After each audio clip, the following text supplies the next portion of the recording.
In a small village far from the noise and rush of big cities lived a quiet woman named Lena Morales. Her life was simple, but full of meaning.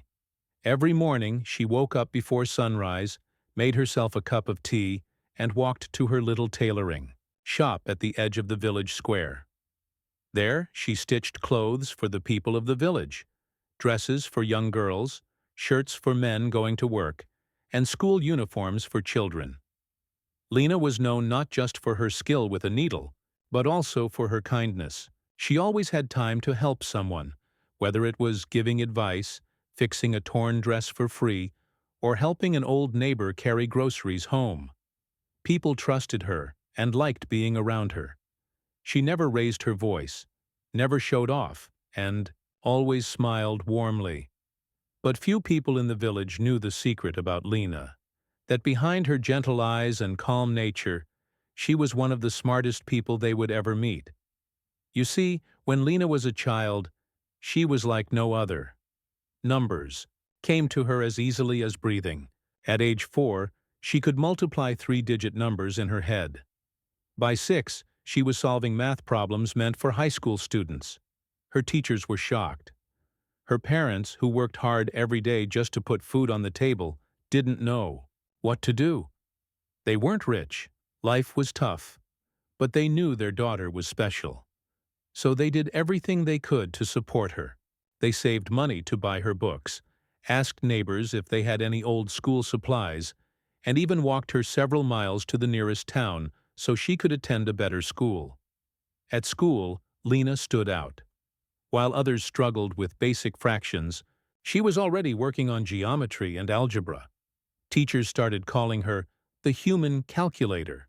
Some even said she could become a great mathematician, maybe even solve some of the world's hardest problems someday. But then something happened that changed everything. When Lena was 13, her father fell very ill. He couldn't work anymore, and the family had no way to pay for his medicine. Her mother tried her best, but it wasn't enough. Lena saw how hard things were getting. Her younger siblings needed care. The house needed cleaning. Food needed cooking, and there was no one else to help. So without telling anyone, Lena made a decision. She stopped going to school. She stayed home, took care of her family, and helped earn money by doing small jobs around the village. She gave away her dreams of becoming a famous mathematician because she loved her family more than anything. Years passed. Her father got better, but Lena never went back to school. She grew up into a strong, caring woman who ran her own tailoring business and became a beloved member of the community. No one remembered the brilliant girl who once amazed teachers and solved puzzles adults couldn't understand. Even Lena rarely thought about those days. She had accepted her life as it was, peaceful, simple, and meaningful. Meanwhile, hundreds of kilometers away, another person was living a very different kind of life. His name was Professor Adrian Voss. He was a tall, sharp-eyed, and dressed in expensive suits. He taught mathematics at one of the most respected universities in the country. His lectures were filled with complex formulas, deep theories, and ideas that only a few could understand. Voss believed he was one of the best minds in the field. He had published many papers, won awards, and was often invited to speak at international conferences. But he had a problem. He looked down on people who hadn't studied at top schools or come from wealthy families. To him, genius was born in classrooms, not in villages. He thought that unless you had the right education, the right mentors, and the right tools, you couldn't truly be brilliant. That belief shaped the way he treated people. He was cold, arrogant, and quick to judge. One day Voss was invited to take part in a cultural program in rural areas. It was supposed to be a chance to connect with local communities and inspire young minds. But to Voss, it felt like a waste of time. He agreed to go only because his university required it. As the bus rolled through green fields and narrow roads, Voss sat by the window, looking bored. He glanced at the countryside with little interest. In his mind, this trip was just a formality. nothing more than a break from his real work. Unbeknownst to him, fate had other plans, because in one of those quiet villages where time seemed to move slower, a simple woman named Lena Morales was stitching a dress for a customer, unaware that her past was about to catch up with her. She had spent years hiding her brilliance, choosing love over fame, family over success. But sometimes the world doesn't let true talent stay hidden forever, and soon she would find herself standing in front of a blackboard, facing a man who believed genius could only be found in elite halls, while holding the chalk that would change everything.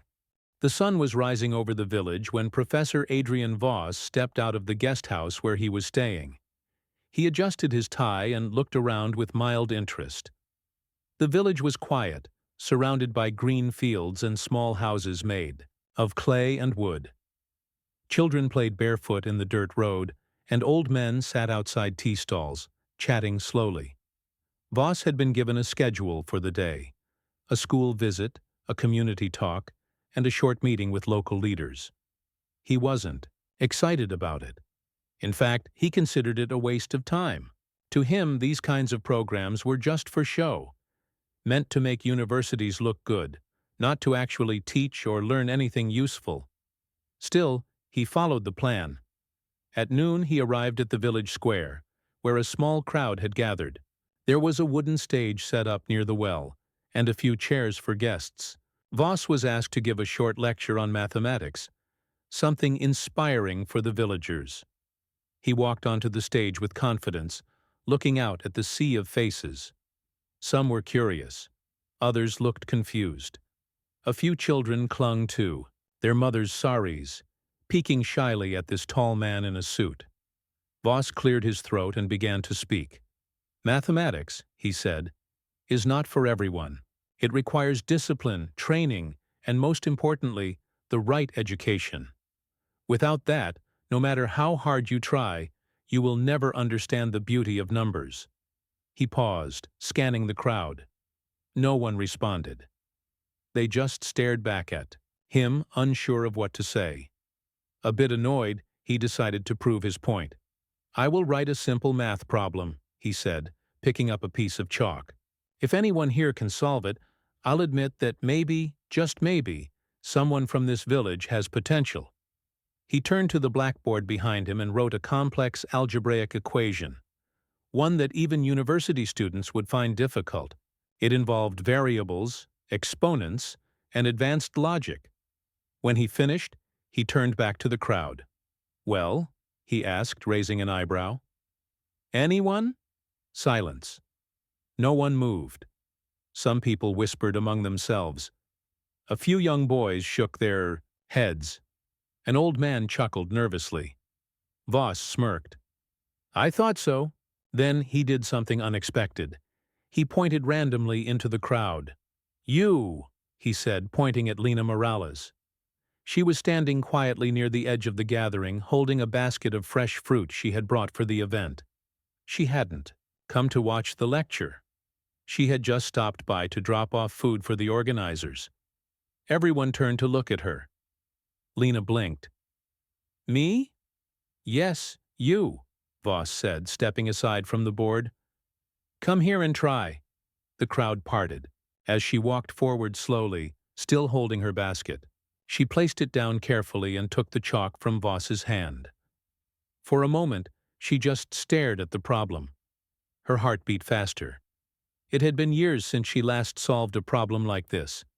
But deep inside, something stirred. A memory of who she used to be. The girl who loved numbers. Who saw patterns where others saw confusion. Slowly, she raised the chalk. And then, she began to write. With calm hands and focused eyes, she started solving the problem step by step. Her movements were smooth, almost automatic, like riding a bicycle after many years. The crowd watched in silence. Voss stood beside her, arms crossed, expecting her to fail within seconds. But she didn't stop. She kept going. Each line she wrote made more sense than the last. Each symbol fit perfectly into place. When she reached the final step, She underlined the answer clearly. Then she stepped back. There was a pause. The only sound was the wind rustling through the trees. Voss looked at the board, then at Lena, then back at the board. His face changed. First, surprise, then disbelief, then shock, because the answer was correct. Not only that, the method she used was elegant, efficient, and clever. It was different from how he would have done it, but just as valid, maybe even better. He turned to her, stunned. "Who taught you this?" he asked, almost accusingly. Lena looked down modestly. "No one," she said softly. "I used to love math when I was a child." The crowd gasped. Some started talking in whispers. Voss narrowed his eyes. "What do you mean, used to? Why aren't you in school?" Lena hesitated. Then she told him the truth. She explained how she had once been a gifted student, how she had given up everything to take care of her family, and how she had buried her talent beneath years of quiet life and simple work. As she spoke, Voss listened closely. His arrogance cracked slightly. For the first time he felt something unfamiliar: respect. After she finished, there was another silence. Then Voss stepped closer to the board again. "This changes everything," he said quietly. He looked at her again, this time not as a professor looking down at a villager, but as a fellow mathematician seeing something rare. "I think," he said slowly, "you may be one of the smartest people I've ever met." Lena smiled gently. She didn't know what to say. In that moment something shifted. A door that had been closed for years was now opening, and neither Lena nor Voss could predict where it would lead. After the Village Square event, life for Lena Morales changed, but not in an easy way. At first people were excited and proud. Children came to her shop just to watch her write numbers on paper. Old men asked her to explain what she had done that day. Some even called her the genius lady. But as the days passed, the excitement turned into something else: misunderstanding, jealousy, and doubt. Some villagers began to wonder why she was spending so much time talking to Professor Voss. They saw them sitting under the big neem tree, near the school, scribbling notes together, speaking in voices too quiet to understand. To some, it looked like she was leaving them behind. "She thinks she's better than us now," whispered one woman at the market. "She forgets where she came from," said another man at the tea stall. Lena felt the change. People who once smiled warmly at her now gave her cold looks. Some stopped coming to her tailoring shop altogether. One customer even returned a dress she had stitched with care, saying it didn't fit, though everyone knew it did. It hurt Lena deeply. She had never wanted to leave anyone behind. She still loved her village, her neighbors, and her simple life. But deep inside, something was pulling her back. Not away from her home, but toward the world she had left behind years ago. Professor Voss, on the other hand, was full of energy and ideas. He couldn't stop thinking about how Lena had solved that math problem. He started bringing books from the city, showing her new formulas, asking her questions no one else could answer. "Lena," he said one afternoon, "you have a gift, and gifts are meant to be used." He offered to mentor her, to help her study again, to introduce her to real mathematics, the kind taught in universities, the kind that changed the world. But Lena wasn't sure. "I don't know if I can do this," she told him one evening as they walked along the riverbank. "You already can," Voss replied. "You just need to remember how." Still the fear stayed with her. She worried about her family. Her younger brother had just gotten married. Her mother was getting older. Who would take care of them if she left? And then there was the bigger fear: failing. What if she tried and failed? What if the world outside the village laughed at her, called her a fool for thinking she could ever belong there? Voss, who had always been confident and bold, struggled to understand her doubts. At first he was impatient. "Why are you afraid?" he asked one day. "This is your chance." But slowly he began to see things differently. He started listening more, asking questions, learning about her life, her sacrifices, her fears. One night, after a long talk by the fire, he finally understood. "This isn't just about math," he said quietly. "It's about choosing between two lives." Lena nodded. "Exactly." From that moment, their relationship changed. Voss stopped pushing her. Instead, he became her friend, her guide. Not someone trying to drag her away, but someone helping her find her own path. Together, they made a plan. She would continue learning, but slowly. From home, with his help. If she ever felt ready to go further, she could decide then. At first it was hard. Lena had to relearn many things. Math had changed since she was a child. New symbols, new rules, new tools like computers and calculators confused her. She felt like a fish out of water. Sometimes she got frustrated and wanted to give up. "I'm not good enough," she'd say. "Yes, you are," Voss would reply. "You just need time." And time is what she took. Week by week, she improved. She started enjoying the challenge. She found beauty in patterns and logic. She discovered new ways to solve problems, ways even Voss hadn't seen before. But the struggle wasn't only inside her mind. Outside, in the village, people still watched, still judged, still talked. One day, Lena overheard two women whispering as she passed by the grocery store. "She thinks she's special now. She should stick to sewing." The words stung. That night, she cried. She went to the rooftop of her house and looked up at the stars. They reminded her of the nights when she was a little girl, lying on the grass with her father, solving math puzzles under the sky. Back then, she had dreamed of becoming someone who changed the world. Now she wondered if the world would ever let her. But deep down, a small voice kept telling her, "Don't stop. You're closer than you think." The next morning, she picked up her notebook again, and she kept going. Because even though the road was hard, even though people doubted her, even though she sometimes doubted herself, she knew one thing for sure. She was not finished yet. Lena and Professor Voss continued working together. At first it was just small problems, math puzzles, logic games, and old university questions she used to solve as a child. But slowly they moved to bigger things: advanced algebra, number, patterns, and even unsolved riddles that had confused mathematicians for years. Voss started bringing more books from the city. He taught her how to use computers for complex calculations and how to read modern research papers. Lena learned quickly, like someone who had never forgotten how to ride a bike. But something else happened too. She began to change. The quiet woman who once doubted herself now spoke with confidence. She asked questions. She challenged ideas. Sometimes she even corrected Voss. And Voss changed too. He became less proud, less sure of himself. He started listening more, asking her opinion, respecting her mind.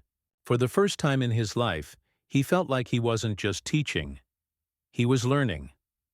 One day, while going through an old notebook, Lena found something unusual. It was a problem she had scribbled down as a child, a pattern she had noticed, in numbers. Back then, she didn't know what it meant. But now, after everything she had studied, she saw something amazing. She realized this simple idea could help solve one of the hardest math problems in the world, something called the prime pattern puzzle. It had stumped top mathematicians for decades. Excited, she showed it to Voss. At first he was skeptical. "This can't be right," he said, flipping through her notes. "You're saying a simple pattern in numbers could crack a mystery that no one has solved?" Lena smiled. "Maybe." They spent weeks checking and rechecking her idea. They ran tests on the computer. They compared it with old theories. And finally, after many sleepless nights, they confirmed it. Lena had made a breakthrough. Together, they wrote a paper explaining her discovery. They sent it to a big international math journal. Then they waited.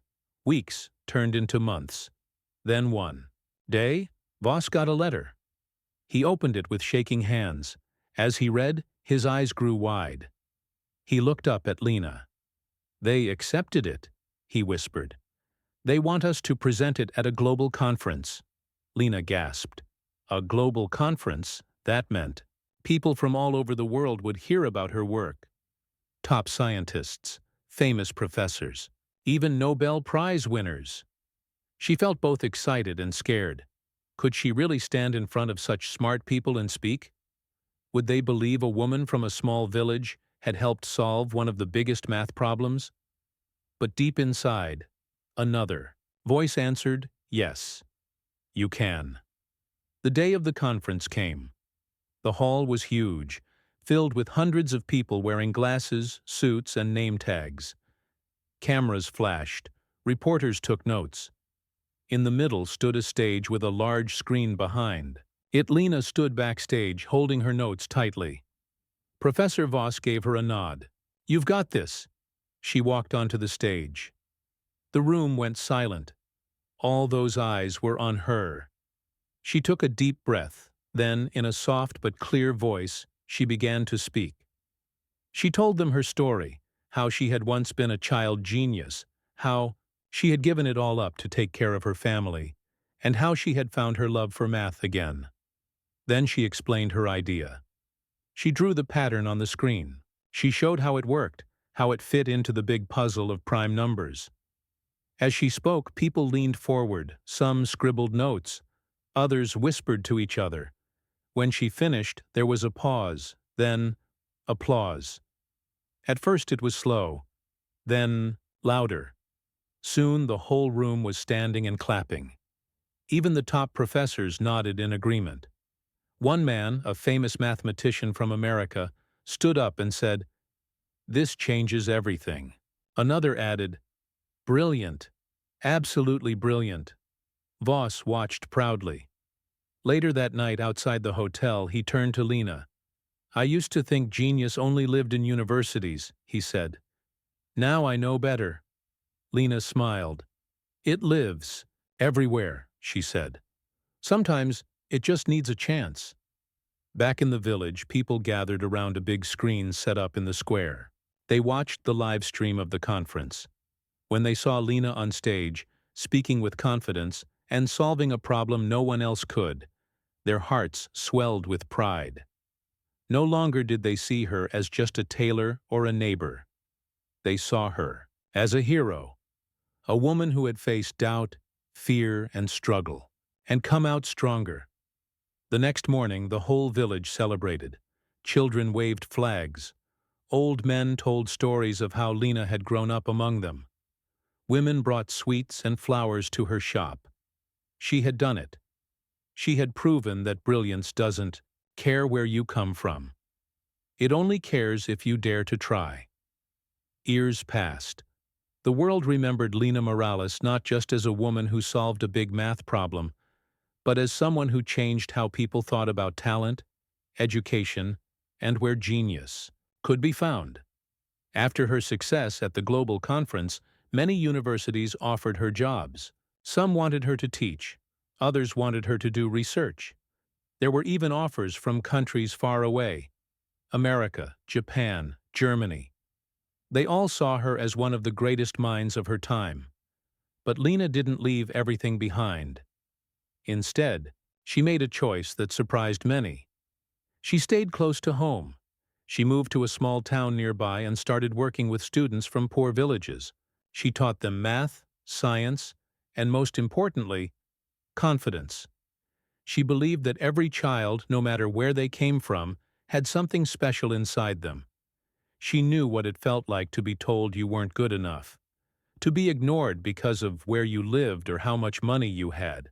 And she never wanted another child to feel that way, so she created something called the Hidden Light Program.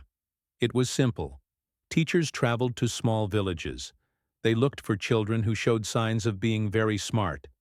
Kids who asked too many questions, solved puzzles fast, or thought differently. Then, those kids got special support. Books, tools, mentors. so they could grow their talents. Lena trained the teachers herself. She told them, "Don't look only at test scores. Look at how a child sees the world, and guess what? They found so many brilliant minds hiding in plain sight. A boy who fixed broken radios by age 9. A girl who could solve math problems in her head faster than calculators. Another who built a wind-powered light using scrap metal and old wires. All of them had something in common. No one had ever told them they were special. Until now. Thanks to Lena's program, these children got chances they never dreamed of. Some went to top schools, others became scientists, engineers, doctors. But no matter where they went, they always remembered the woman who gave them hope. And back in the village where it all began, Lena was still loved. People no longer whispered or doubted her. Instead, they pointed to her with pride. Her tailoring shop became a kind of museum, filled with letters from students, photos of her on stage, and even a framed copy of the famous math paper she wrote with Professor Voss. Children would peek through the window and ask, "Did she really do all that?" Old men would nod and say, "Yes, she did." Meanwhile, Professor Adrian Voss also changed. After seeing how wrong he had been about talent and education, he decided to make a difference too. He left his fancy university job and started teaching in poor schools across the country. He traveled to remote towns, slums, and villages, places no one else wanted to go. He used his name and knowledge to help others rise. At first, some people laughed at him. The great Professor Voss? Teaching? In a dusty village school? They said. But Voss didn't care. He had learned something important. Real greatness wasn't about titles or fame. It was about helping others find their own greatness. In one of his letters to Lena, he wrote, "I used to think I was the teacher, but now I know you were my teacher. You showed me that wisdom doesn't live in buildings. It lives in hearts." One day, years later, a young reporter visited Lena. She asked, "What do you want your life to mean?" Lena smiled and said, "I want people to know that brilliance isn't only for rich kids or city schools. It's everywhere, in farmers' homes, in tailor shops, in quiet little corners of the world." She paused, then added, "Sometimes all it takes is one person believing in you, for your light to shine." That interview was shared all over the world. It inspired parents, teachers, and leaders to look harder for hidden talent. Schools changed how they picked students. Governments started new programs for rural areas. Lena's legacy grew, not just in math, but in lives. Every child who got a chance because someone believed in them, every person who dared to dream because they saw someone like themselves succeed. That was her true success. And though she never wore a crown or won a medal, she was and will always be a real-life hero.